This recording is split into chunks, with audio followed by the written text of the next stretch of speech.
Sport Lovers, kembali lagi bersama kita yang siap menyajikan rangkuman berita olahraga yang paling grace dan hot di sore ini. Dari lapangan hijau yang bikin deg-degan, sampai arena voli yang penuh smash mematikan. Semuanya ada. Jangan lewatkan juga kisah-kisah di luar lapangan yang tak kalah bikin senyum-senyum sendiri. Karena di dunia olahraga ini, drama dan komedi seringkali berjalan beriringan. Bersama saya, Devi Yulia, akan membagikan berita olahraga. Jadi siap-siap pasang sabuk pengaman, karena kita akan langsung ngebut ke kabar terpanas di jagat sport.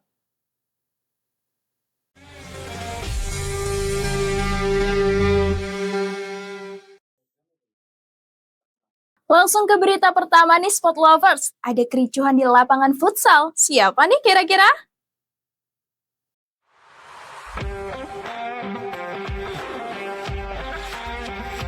Pekan Olahraga Provinsi Porprov, Jawa Timur selalu jadi ajang seru. Tapi final futsal kali ini sukses bikin satu stadion tepuk jidat. Pertandingan antara Surabaya dan Malang yang sejatinya diharapkan jadi pesta gol malah berakhir ricuh bak sinetron berepisode.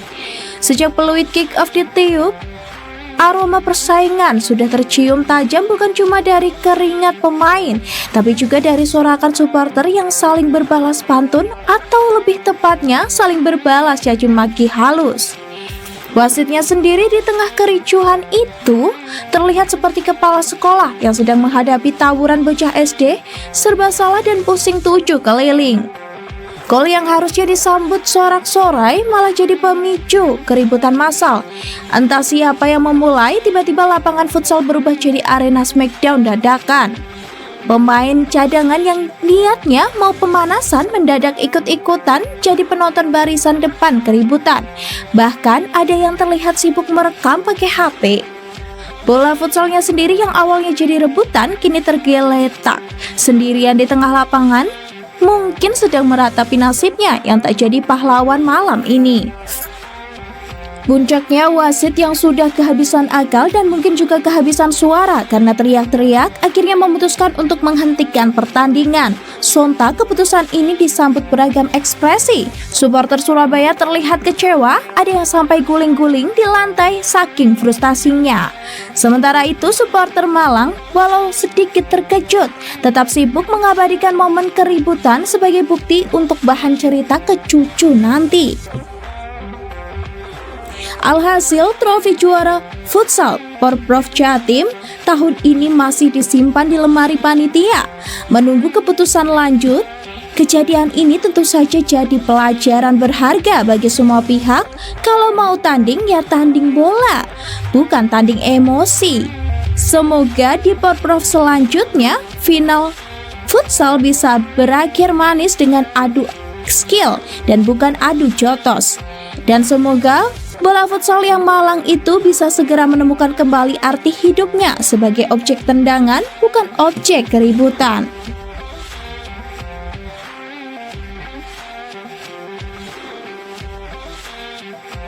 Selanjutnya, ada celutukan lucu nih dari Ketua Umum PSSI, Bapak Erick Thohir ke Muhammad Ferrari. Yuk kita simak.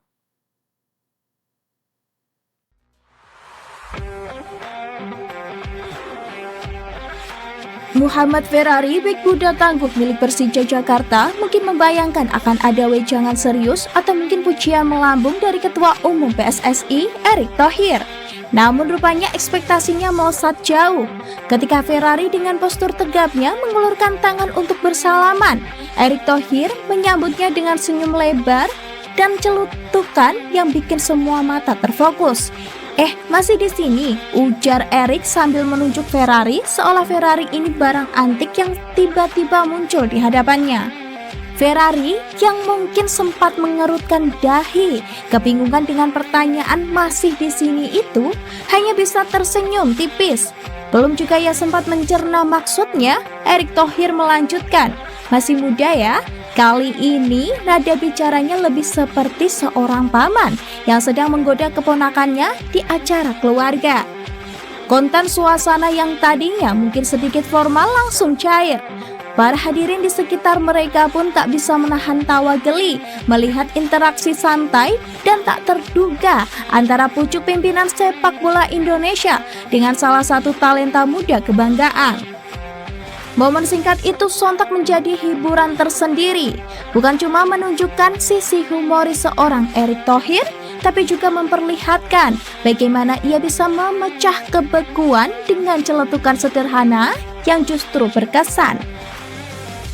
Ferrari, sang bek masa depan, mungkin akan mengingat momen ini bukan karena nasihat-nasihat berat, melainkan karena dua kalimat ringan yang sukses membuatnya jadi pusat perhatian dadakan.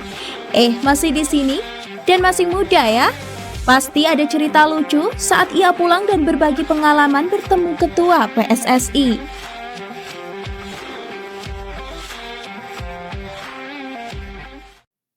Next, kita kupas tuntas hadiah Piala Presiden 2025 yang bikin ngiler sampai ke tulang nih.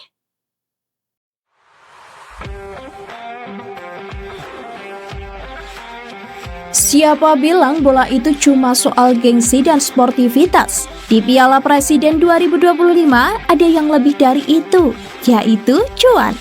Bayangkan juara pertama bakal bawa pulang hadiah sebesar 5,5 miliar.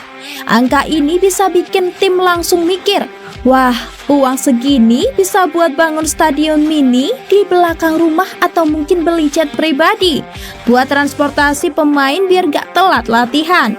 Saking besarnya, mungkin ada kiper yang tiba-tiba merasa bisa jadi striker dadakan atau bek yang mendadak punya skill tendangan bebas ala David Beckham demi mengejar pundi-pundi rupiah ini.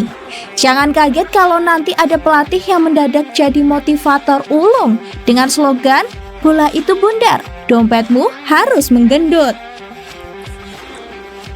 Tapi jangan salah, yang kalah pun masih bisa senyum-senyum tipis kok. Sang runner-up alias peringkat kedua masih bisa pulang dengan senyum lebar karena mengantongi 3 miliar rupiah. Nominal ini cukup lumayan untuk traktir satu RT makan di restoran bintang 5 atau mungkin dipakai buat ganti semua rumput lapangan biar lebih hijau dan empuk. Sedangkan untuk peringkat ketiga, dompetnya juga nggak bakal kempes-kempes amat karena ada 2 miliar rupiah menanti. Jumlah ini bisa jadi modal untuk liburan ke Maldives bareng tim atau paling tidak beli pulsa 1 tahun penuh buat semua staf klub. Lumayan banget kan daripada cuma dapat piala terus cuma jadi pajangan di lemari debu. Nah, bahkan tim yang nyaris masuk podium, si peringkat keempat juga tidak pulang dengan tangan kosong. Mereka masih bisa menikmati duit 1 miliar. Nominal ini sepertinya cukup untuk bikin acara syukuran akbar dengan kembang api dan dangdutan semalaman suntuk. Jadi bisa dibilang Piala Presiden 2025 ini bukan cuma ajang adu taktik dan fisik, tapi juga adu nasib dan keberuntungan. Siapa yang paling gigih, paling kompak, dan mungkin juga paling hoki, dia yang bakal bawa pulang cek super tebal. Dijamin para pemain bakal tanding sampai tetes keringat terakhir. Bahkan mungkin sampai lutut lemas demi bisa merasakan segarnya guyuran rupiah dari pundi-pundi Piala Presiden. Pasti seru banget nih.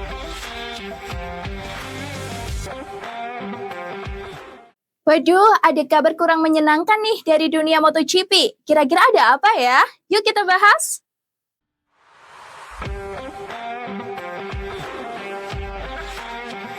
Hari pertama di sirkuit Assen, rupanya bukan cuma balapan, tapi juga semacam ujian ketahanan kulit bagi Marc Marquez. Si rider Ducati yang terkenal dengan gaya balapnya yang agresif ini, bukannya mengeluh soal grip ban atau setelan motor, malah curhat soal kualitas batu kerikil di sana. Bayangkan, jatuh 2 kali di hari yang sama sampai dapat hadiah luka di 4 titik.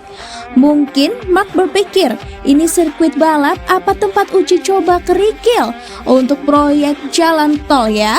Sepertinya ia mulai mempertimbangkan untuk membawa kantung pasir atau kasur empuk sendiri ke paddock demi kenyamanan di masa depan. Keluhan Mark ini tentu saja mengundang senyum geli. Biasanya pembalap mengeluhkan soal fairing rusak atau ban yang tak sesuai harapan. Ini justru menyoroti detail remah-remah lintasan yang kurang ramah kulit. Jangan-jangan setelah ini setiap sirkuit harus menyertakan sertifikat ramah kulit pembalap untuk batuan kerikilnya. Atau mungkin direktur balap harus mulai menyiapkan amplop berisi plester luka dan salep antiseptik khusus untuk Mark setiap kali ia mendarat di gravel trap. Bisa jadi para kru tim Ducati sudah mulai mendiskusikan bagaimana cara memasang lapisan bubble wrap di baju balap Mark untuk balapan selanjutnya. Meski harus menanggung luka dan sedikit lebam, Marc Marquez tetap Marc Marquez. Semangatnya tidak luntur hanya karena serangan kerikil-kerikil nakal. Kita tunggu saja apakah di hari kedua nanti ia akan tampil lebih hati-hati atau justru makin beringas karena dendam kesumat pada kerikil-kerikil asen yang telah melukainya. Yang jelas mungkin saja di balapan berikutnya ia bisa fokus pada tikungan dan kecepatan, bukan pada sensasi pijatan batu kerikil yang tak diinginkan ke tubuhnya.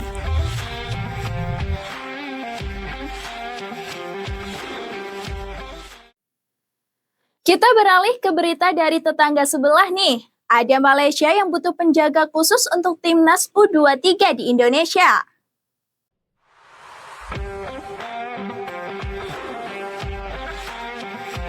Federasi Sepak Bola Malaysia atau FAM rupanya lagi deg-degan nih menjelang keberangkatan timnas Malaysia usia 23 ke Indonesia.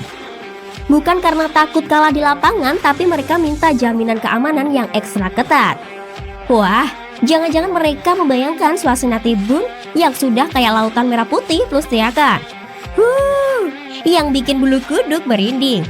Mungkin FAM khawatir pemain mereka nanti pulang-pulang tanpa jersey karena saking serunya suasana, atau lebih parah jadi bintang tamu di konten TikTok supporter lawan. Tenang saja, tetangga sebelah, Indonesia itu ramah kok. Asalkan jangan mulai duluan ya. Permintaan jaminan keamanan ini bisa jadi pertanda bahwa rivalitas sengit antara Indonesia dan Malaysia di lapangan hijau sudah terkenal sampai ke meja makan para petinggi sepak bola. Mungkin FAM sudah membayangkan skenario terburuk, yaitu bus timnas dikawal barisan superhero lokal atau setiap pemain harus ditempeli bodyguard berotot Buck Dwayne, The Rock Johnson. Atau jangan-jangan mereka cuma ingin memastikan kalau para pemainnya bisa tidur nyenyak tanpa mimpi buruk dikejar-kejar maskot tim lawan. Yang jelas, kita berharap drama ini cuma terjadi di atas lapangan, bukan di luar stadion. Semoga saja permintaan FAM ini dipenuhi dengan profesionalisme tinggi, dan timnas Malaysia usia 23 bisa bertanding dengan nyaman dan fokus.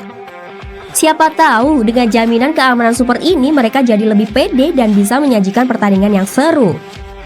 Toh pada akhirnya tujuan kita semua adalah melihat pertandingan sepak bola yang fair dan menghibur, bukan drama adu otot di luar lapangan. Jadi mari kita sambut tetangga kita dengan keramahan khas Indonesia, tapi di lapangan tetap sikat habis ya.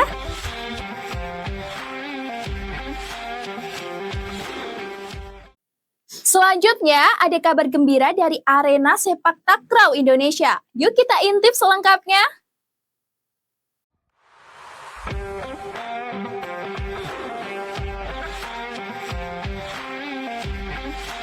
Setelah sempat tertatih-tatih di beberapa gelaran sebelumnya, kini keyakinan untuk kembali berjaya di SEA Games 2025 mulai membuncah. Para atlet kita mungkin sudah menyiapkan jurus-jurus rahasia yang lebih ampuh dari jurus terbang di film kungfu. Siap untuk menghantam bola atau menjatuhkan mental lawan-lawan.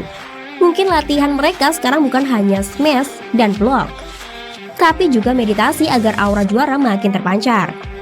Bisa jadi di balik senyum tipis mereka tersimpan ambisi besar untuk membawa pulang emas sebanyak-banyaknya, sampai-sampai koper pun tak muat. Pelatih dan jajaran pengurus pasti sudah memutar otak lebih keras dari putaran bola takraw itu sendiri. Strategi baru, latihan super intensif, dan mungkin juga diet ketat ala-ala atlet biar badan lebih ringan saat melakukan jurus salto smash. Yang bikin decak kagum. Para rival di Asia Tenggara siap-siap saja. Jangan kaget kalau nanti melihat para atlet takraw Indonesia melompat lebih tinggi dari tiang listrik dan menendang bola dengan kecepatan cahaya. Mereka mungkin sudah mempersiapkan trademark selebrasi baru yang lebih heboh sebagai tanda kemenangan yang tidak bisa diganggu-gugat. Siapa tahu ada jurus tendangan 1000 bayangan yang akan diperlihatkan khusus di SEA Games nanti. Antusiasme publik pun tak kalah membara. Kita semua tentu berharap bendera merah putih bisa berkibar gagah di podium tertinggi. Mari dukung penuh pahlawan sepak takraw kita. Semoga SEA Games 2025 nanti, Indonesia tak hanya membawa pulang medali, tetapi juga cerita-cerita lucu dan heroik yang bisa dikenang sepanjang masa. Mungkin ada momen di mana bola takraw saking cepatnya sampai-sampai kamera pun kesulitan menangkap. Atau lawan yang saking terkejutnya sampai lupa cara menendang. Intinya, kita siap menyambut kejayaan sepak takraw Indonesia. Karena kita tahu, para atlet ini punya semangat juang yang tak akan pernah padam.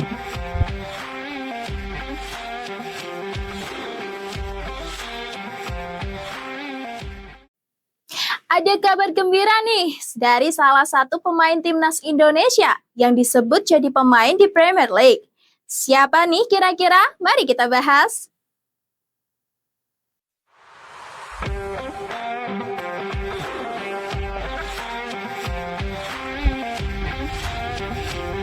Ada angin segar berhembus dari ranah sepak bola, khususnya bagi para pecinta timnas Indonesia. Nama Jai Aidis ini, center disebut punya peluang emas untuk menorehkan sejarah sebagai pemain Indonesia pertama yang merumput di Premier League. Bayangkan saja dari gemerlap kanal Venezia, Aidis bisa jadi melompat langsung ke kerasnya rumput Inggris. Tentunya ini bukan cuma mimpi Aidis semata, tapi juga harapan jutaan pasang mata di seluruh pelosok negeri. Perjalanan Aidis yang cemerlang bersama Venezia di Serie B Italia hingga promosi ke Serie A jelas jadi modal berharga kalau ia benar-benar menembus Premier League. Mungkin kita akan melihat headline berita seperti bek tangguh Indonesia bikin penyerang top dunia frustasi, atau Aidis bikin Harry Kane minggir. Tentu saja ini masih harapan yang perlu perjuangan ekstra keras, tapi peluang itu ada.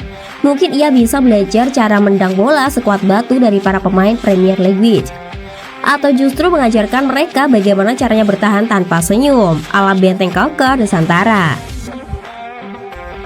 Jadi mari kita doakan bersama agar Jai Aidis bisa benar-benar mewujudkan impian ini.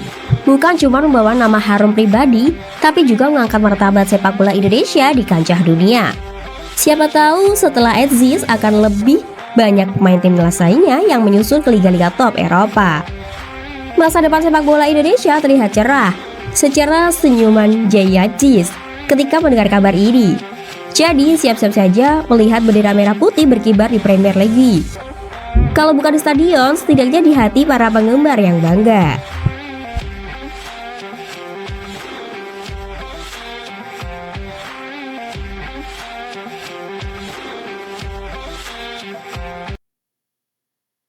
Baiklah pemirsa Sport Lovers, tak terasa kita udah di penghujung acara nih. Dari lapangan hijau yang bikin deg-degan hingga net volley yang bikin jantung berdebar kencang.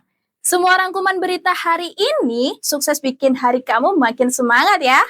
Ingat, olahraga itu penting biar badan bugar dan pikiran segar. Tapi kalau dilihat-lihat dari tim kesayangan yang kalah, jangan sampai emosi lalu ikut-ikutan smash televisi ya. Terima kasih sudah menyaksikan tayangan kami. Semoga informasi yang kami berikan bisa menghibur kita semua. Karena hidup itu butuh cheat kode hiburan kan? Jangan lupa untuk terus saksikan Game On hanya di Java Televisi. Tetap ikuti media sosial kami untuk update terbarunya ya. Saya Devi Yulia, pamit. Sampai jumpa di episode berikutnya. Bye!